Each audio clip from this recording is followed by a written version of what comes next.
Welcome, critters! I'm Claire Jones, your devoted host of the Sacred Reading CR podcast, where we discuss and examine Critical Role episodes, plot lines, characters, players, and everything in between through the lens of sacred reading practices. So this particular episode is about Campaign 1, Episode 14, Part 2. And joining me today is Petall again! Hello! With super cute headphones. So, the icebreaker for today is, what song or album could you listen to on repeat? Oh my goodness. I would have to say, there's one song by The Amazing Devil that I've listened to so many times, mostly because it's on one of my playlists for one of my favorite D&D characters to play, and it just sort of stuck with me. It's been on their playlist since like day one of creating this character in their playlist, and there are times when I just put it on. I'm blanking on what it is though. I know it's by The Amazing Devil. Yeah, that's good enough for me. I think it's like there's quite a few like good The Amazing Devil songs on that particular character's playlist. It might be The Rock, Rose, and the Thistle, but I don't know. I could be wrong. That might be another one that's on the playlist. Well, I mean, the question asks for albums and songs, so I think they're all from the same album basically, so most of them are, so that works. Yeah. So for me, it's actually no doubt Tragic Kingdom. Nice. And it's been like my favorite album ever since it came out, honestly, just because I feel like it's the angstiest feminist war cry of like ska punk of that era, and I just absolutely loved it. Like, I actually listened to it in the car the other day, and like, I know every word at this point, but I must admit I've never heard it. Oh my god, so good. It's like so angsty, but it's also so punky and ska-y, and I mean, who doesn't love Gwen Stefani, really? Like, early Gwen Stefani too, so much better, I think, than late Gwen Stefani. But yeah, Tragic Kingdom and then Lizzo's Cause I Love You are like my top albums of all time. But yeah, I listen to those on repeat all the time. So yeah, easy answer for that one. Nice. So please join us as we embark on this adventure in story analysis and self-reflection in order to deepen our understanding of ourselves and the world around us. And as always, we love hearing from you as well. So comment, like, subscribe, tell us your own stories and insights. And then, ready? All right, let's dive in.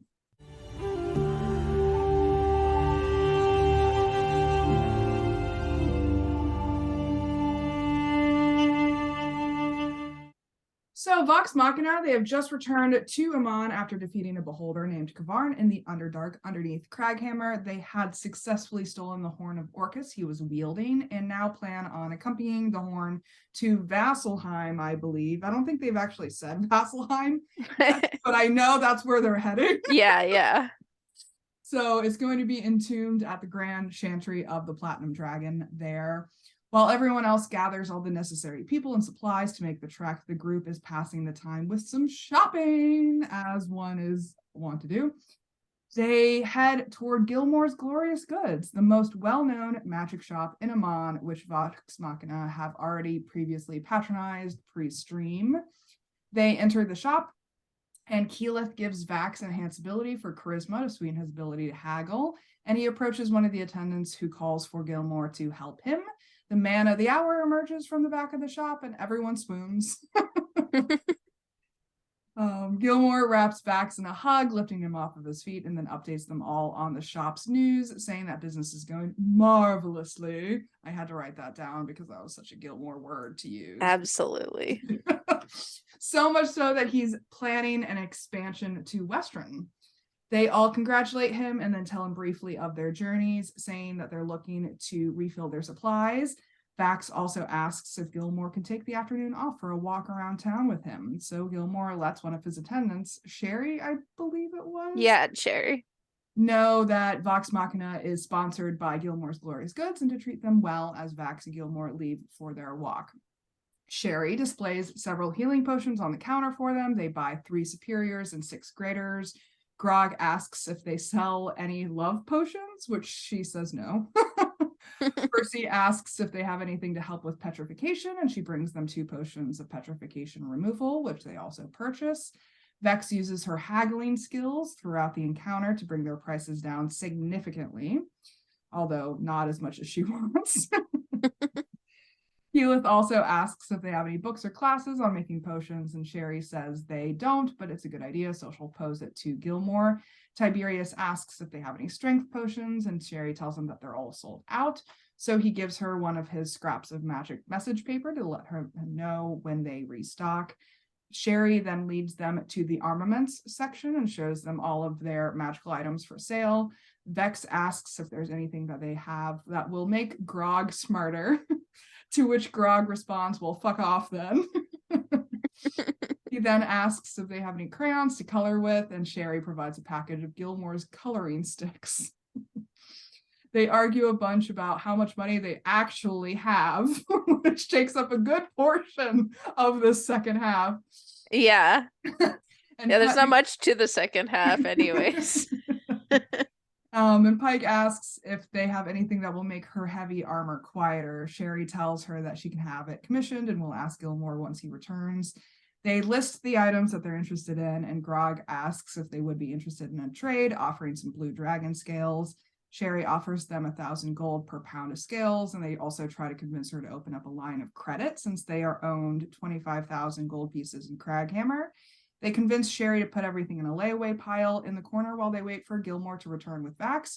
And meanwhile, on the other side of town, on Vax's and Gilmore's walk, they talk about Gilmore's new business expansion, and Vax tells him of their adventures. Gilmore asks if they've been spreading his name far and wide as sponsors, and Vax informs him that his name was mentioned in Craghammer, but unfortunately they were forced to spend much of their time in the Underdark, where there are not many viable customers for him. Vax flirts a bit, telling Gilmore how integral he is to their continued survival as an adventuring party, and Gilmore says that this is why he does what he does. They go enjoy some wine together and then return to the shop a bit intoxicated, rejoining the rest of the party. They take the opportunity to ask about the potential line of credit, and Gilmore counters that he doesn't see all of the group members wearing his specially sponsored armor that he gave them. That's when Vex chimes in and notifies them that Grog has actually been hiding platinum pieces in the bag of holding, so they do have much more money than they thought that they did. Grog, after being shamed for hiding said money, stomps off with Scanlan to do some drinking and whoring, and Gilmore finally offers them a credit line of 25k that they must repay within a month. Keyleth suggests that Gilmore should think about making a pin with his logo on it so that they can then wear it on their own clothing instead of wearing his specially designed armor. He says that it's not a problem and uses his wand to emblazon a logo on Keyleth's personal armor, which she protests because she got the armor from her mother. Pike asks him about the armor enchantment to make her quieter, and he says that he could complete it in about a month for 88,000. They then decide to get everything using the platinum from the bag of holding and the dragon scales, which allows them to not use the line of credit, instead paying for everything up front. So they end up buying an enchanted mithril chain shirt, a cloak of displacement, a ring of protection, cold snap armor, belt of dwarven kind, manual of quickness of action, pearl of power, a dagger that I didn't write down what it was, and a frostband sword. And Keyleth asks him about the potion workshop, while Vex heads outside to hang out with Trinket, and Vax tells Gilmore that he is welcome at Grey Skull Keep at any time of day or night. And that's where they end the episode. So what do we think about the second half? Yeah, it's interesting because the second half, it's not very long. Yeah. It's like an hour and 20, I think, something like that. yeah, and most of it is just shopping stuff, but there is a lot of really important introductions in this part for things that are important for Vox Machina. The two main things that I can think of being Gilmore, and by extension Gilmore's flirtation with Vex, Yes. and Yes. also Vex's haggling skills Yeah. and all of her focus on money, and like a little bit of her like anxiety surrounding money. And so Mhm. that was just like interesting to notice and remember. I'm like, oh, this is where it all comes in. These are obviously established things, Yeah. but this is when it is introduced to us, the audience. Yeah, there's a lot that happens pre-stream that sets them up Hmm. for this encounter with Gilmore, but we're just now seeing it play out as viewers of the stream, which Yeah. is super interesting. And what you said made me think of, I don't know whether I was talking with Alyssa or with you about this, but how we interact with service people is so Hmm. indicative of our character at the end of the game, Yeah. that it's almost more so indicative than like what happens when they're in a battle situation. Absolutely. And It so we're was really seeing their character come out in this interaction. it was like very interesting to watch, especially as like Sherry seemed to get like more and more annoyed and stressed out, and like that Yeah, the like I love that Sherry. that didn't like quite like stop them from their like haggling and poking and prodding. And I think part of that is still like a lot of them being in like the same mindset of like, oh yeah, like this is just a fun campaign that we're doing like with our friends. They're not like thinking about like the implications of it and whether like their characters would actually be that rude to the service people. I feel like they still see it a lot as like it being like Matthew Mercer, and they're just like Mhm. poking and prodding their friend rather than Mhm. like service provider who cannot leave her place of employment. Yeah. Yeah. Yeah. I mean, they're even hard on Gilmore. Like once he comes back into the picture and starts haggling with them as well, like especially with the line of credits. Like Yeah. Bex, that's why she ends up leaving at the end of the episode, because she gets mad that Gilmore didn't come down lower on the overall. I mean, they dropped, I think the total was 49,000 gold pieces. Yeah, it was a lot. And like, I think there's a lot of perspective shifting going on here, Mm-hmm.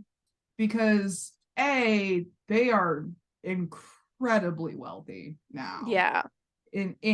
contextually in the world that they exist in, and I don't know if the players necessarily realize that. Yeah. Yeah, Like, they're not quite so much aware of like the power dynamics at play here. And I remember when I first watched this episode, it would have been like a year or two ago that I like first watched it. And I remember thinking, I'm like, oh, like I'm not sure whether I like these characters that much just based on how they were interacting. And I pushed on because I'm like, everybody loves these characters. They're not going to be like this the whole time if everybody loves these characters. I have not seen any call-up posts on Tumblr about how awful these characters are to service people and why they're problematic because of that. I'm like, this must be just like an early on blip as they are figuring things out. just stop you and say that I love that your form of credibility is Tumblr call out posts.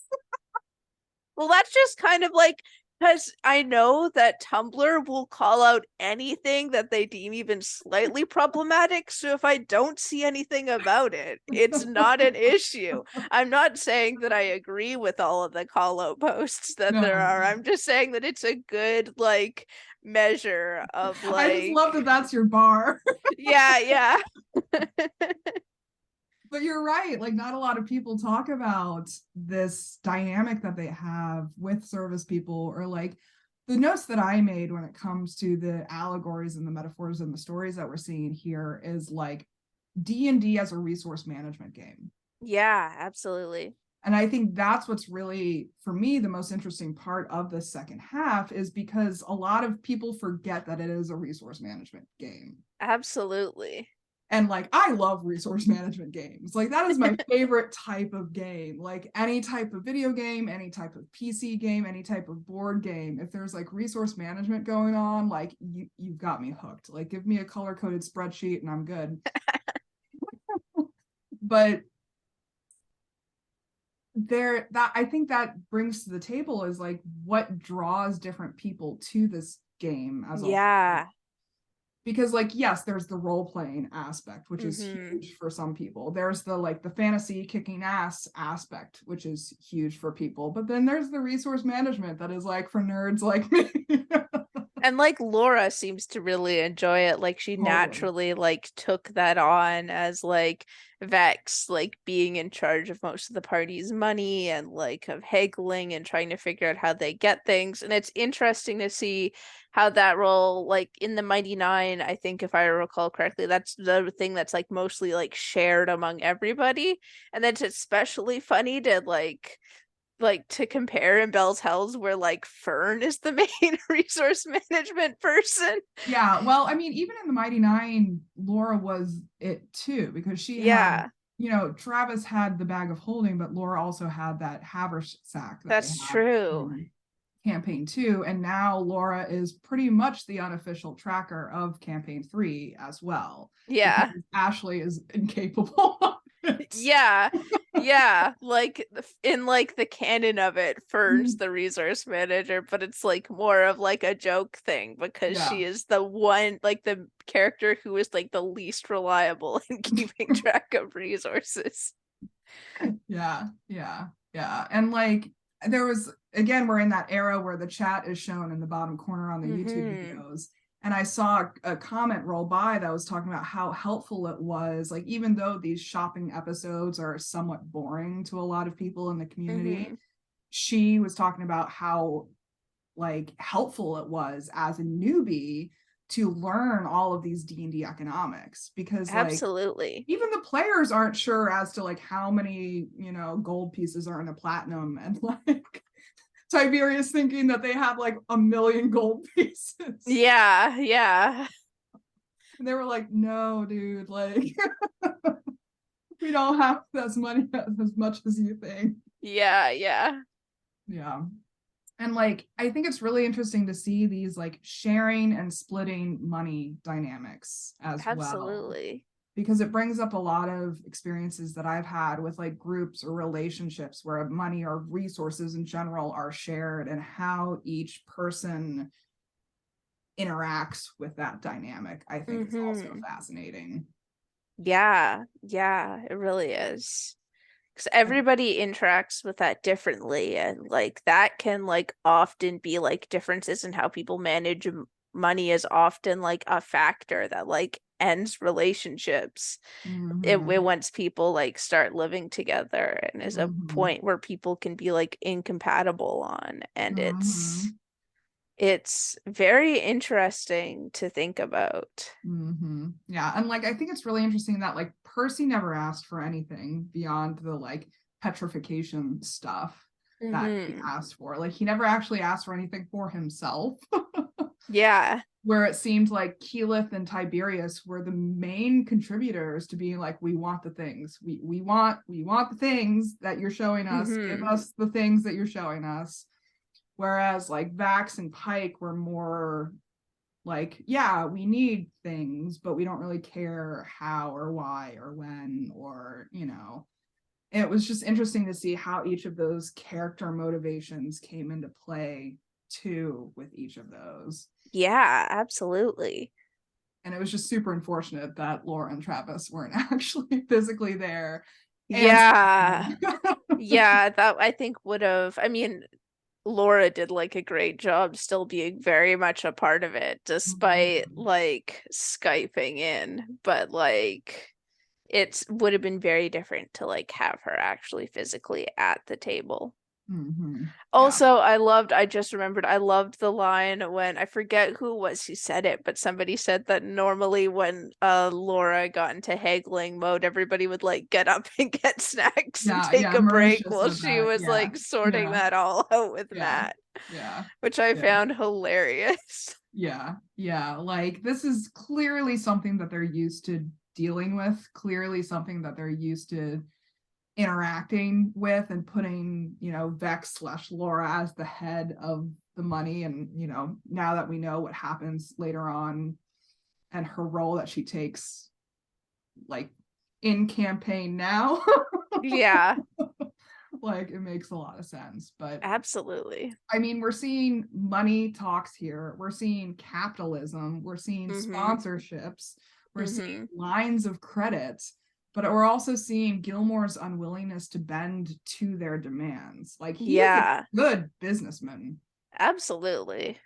and he's not willing to put up with their entitledness, I think, is what we're Yeah. seeing Which here. I think is very important. Like in these early like episodes, especially, Matt just really has to like put his foot down and being like, no, like you guys don't have the run of the place anymore. This is like something that we are streaming. We're going to Mhm. like make this world. Not that it didn't mean anything before, because obviously it did, but just like he seems to be like starting to become aware of those like real world implications, and was like, Mhm. okay, we need to take some of this stuff a little more seriously, otherwise it's going to reflect poorly on us. Mhm. Yeah, and that's exactly what I was talking about earlier with perspective shifting. Yeah.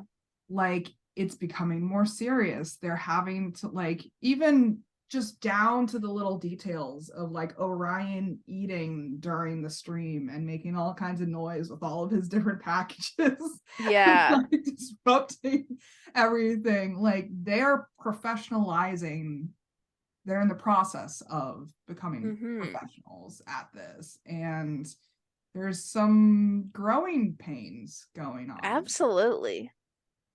So, any more metaphors or allegories or stories that you notice beyond the money themes? Can't think of anything off the top of my head. That was Mhm. pretty much the biggest Yeah, yeah. biggest piece. Capital C capitalism. Absolutely. So, what kind of personal experiences then are coming up for us?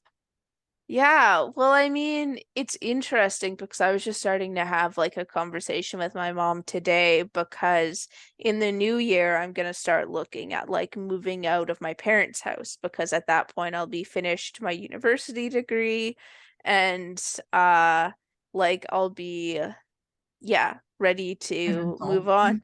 Start like start finishing, like start living independently and all of that, which means I'm gonna start taking on a lot more of my own finances, and I need to like budget a lot more. It's not like I've been like irresponsible with my money, but I've definitely had like a lot more freedom with it because I haven't had to pay for things like rent or anything. Like I've had my tuition, but once that's covered, like then I'm good. Um, but now I'm gonna have to start looking at like budgeting and like figuring out how much spending money I actually have and how much I'm gonna need to put aside for like all of my living expenses, and like starting to do that now earlier, like so that it doesn't take me by surprise and I don't end up in trouble like the first month I move out and like all those things. And I was just like, yeah, asking my mom for advice on that and talking things out with her and helping figure out how to do that, because I've never really had like a solid like planned out budget before. And so it's interesting that we're talking about money in this episode here, when that's also a conversation that I had with my mom earlier today. I mean, resource management, like, that's what I was thinking when I was making notes for this episode, is like, a little of this stuff is too real for me right now. Yeah, absolutely. Especially with it being like all like a lot like parallels with like real world capitalism. It's Yeah, just like, oh, yeah, this is a fantasy game and you're yeah. wanting to bring in lines of credit and all of that. Yeah, like, exactly, the lines of credit, the sponsorships, the like the running of business. Like, I completely respect Gilmore as a fellow business owner. He knows what he's doing, and like, it's part of what makes him such an endearing character. Yeah. But yeah, like, when it comes to personal experiences for me, like, not only the whole like budgeting stuff and all the finance stuff and the real world worries that we're talking about here, but I was also thinking about like sharing money as in relationships with people. Mm-hmm. Like you mentioned before, it's something that is a really sticky topic for relationships, and like, I think Yeah. it's one of the leading causes of divorce is finances and Mm-hmm. squabbles over finances. And it's fascinating to see how different couples navigate it. Like I have Yeah. people in my close family, very close to me, who are in long-term committed married relationships where they are completely financially independent of each other. Wow. And it always blows my mind that like they literally give checks to each other to pay each other back for things down to the cent. Wow. Like, why do you care about whether it's 21 cents or like 42? Yeah. You've been together for literally 20 years at this point, Mm-hmm. and you're still going down to the cent on the checks that they give each other Yeah. to pay for things. That's very interesting. But like, And in other words, obviously I don't know these people and how it works like for them, but like that could be like how they've worked out how to not get in those fights over yeah, money. yeah. And like there's that end of the spectrum.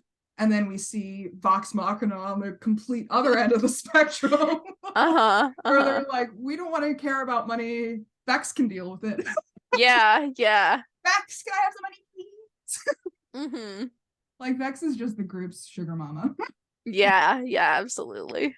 But I see people like that in real world too, like Mm-hmm. who don't want to even think about money or have that responsibility to pay attention to. And it's just always fascinating for me to see where people fall on the spectrum. Mm-hmm.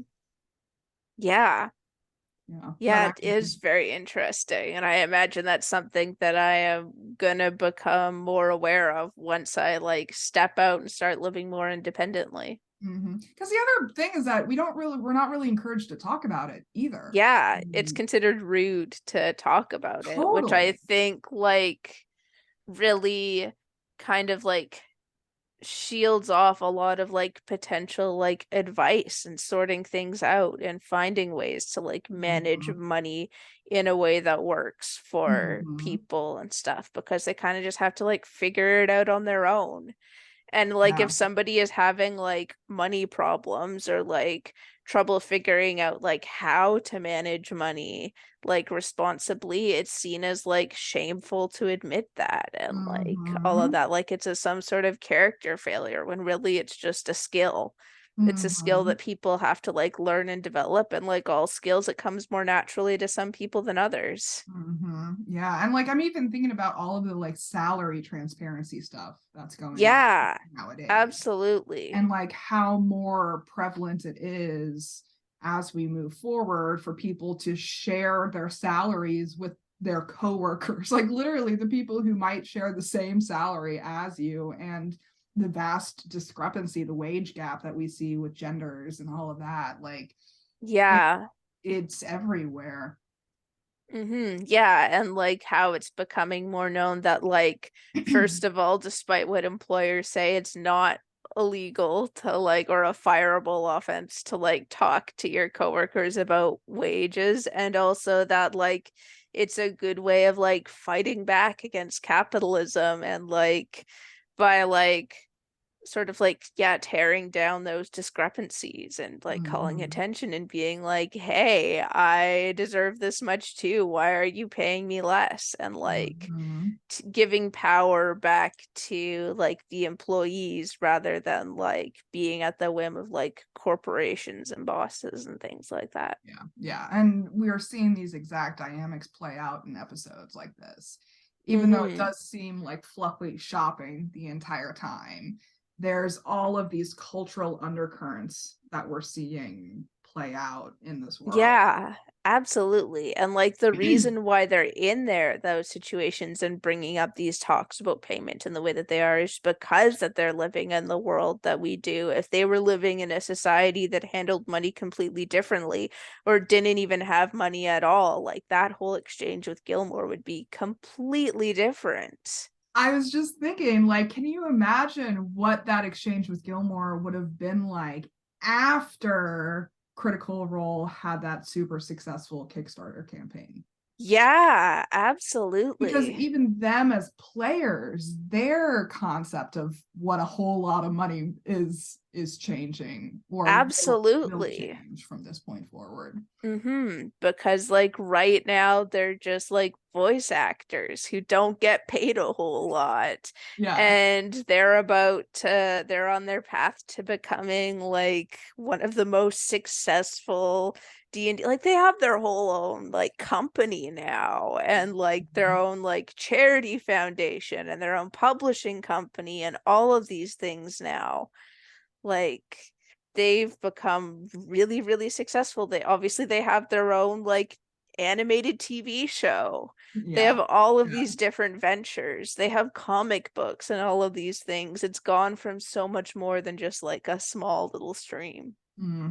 Yeah, yeah, yeah. And we definitely see that starting to play out here. Like we've said this a lot of times in this podcast, but this is just the beginning. Absolutely. And like I've said many times before, I am sure it's interesting going back and like watching this after like starting with the Mighty Nine and catching up with the Mighty Nine before starting Vox Machina, because I get to see everything fall in place and like see how it all comes together and how they get where they are now. Mm-hmm. Yeah, yeah, it's fascinating. So, what are we being called to do as a result? Yeah, well, I think I am being called to just in general, just with the, like I said, with the way it lines up today, with the conversation that I had, is Too to real, too look at real. my look at my relationship with money and figure out, like, yeah, take this budgeting thing seriously. Like I said, not like I'm irresponsible with money, but I just have never had like a strict budget and just Mm-hmm. like, yeah, Mm-hmm. Yeah. like figuring out how to do that without that becoming like a huge like stressor for me or anything. Mm-hmm. Yeah. And I think for me, I just want to have more conversations about money. Like, I Hmm. think that's what I took away from this conversation is like, we should be having more conversations about this kind of stuff. Yeah. Like, I forget that not a lot of people talk about money because it's so prevalent in my mind all the time. That's fair. I forget, like, I'm an avid budgeter. I like, I've run 4 businesses. Like, I know all of this financial knowledge is stuck in my brain for better or for worse. Hmm. And I forget that people don't talk about this as much as I do. And it just kind of reinvigorates that motivation for me to continue having these conversations, Yeah. because the more we talk about it, the more we can disrupt these toxic cultural norms that we're dealing with here in Hmm. terms of what capitalism actually serves, what privatizing profit actually serves. Yeah. And this conversation between having completely individualized finances versus having collective finances, I think Hmm. is a fascinating conversation. Yeah, absolutely.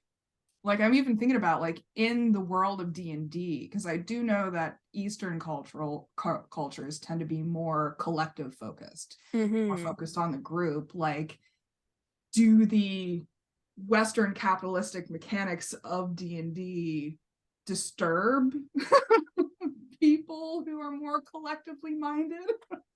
Or is it something that they can adapt to their norms? Hmm. But Yeah, we it's don't have, interesting. but those are the questions that are coming up for me. Very fair. All right. Anything you want to add before we wrap up? I think that's it. Yeah. Well, I mean, per usual, we're talking about big themes that just weave throughout Critical Role in this gorgeous tapestry of life that we're Hmm. dealing with. And audience, we encourage you to share your own stories and insights and challenges and triumphs with us as well. We'd love to know how Critical Role has impacted you in your own lives, even if it is a fluffy shopping episode. So, special thanks to Petall for joining me on this episode. It's been a pleasure. Yeah, thank you for having me. Yeah, so next time we'll be discussing campaign 1, episode 15, part 1, and joining me again will be Alyssa. So I'm super excited to dive into it with her. And as always, I'm looking for more co-hosts and guests. So if you're interested in coming on, hit me up. I'll send you the link. And in the meantime, please comment, like, subscribe, and follow us on Tumblr at Sacred Reading CR. And until next time, may all beings be peaceful, may all beings be free, and always, always, always remember to love each other. Take care, guys.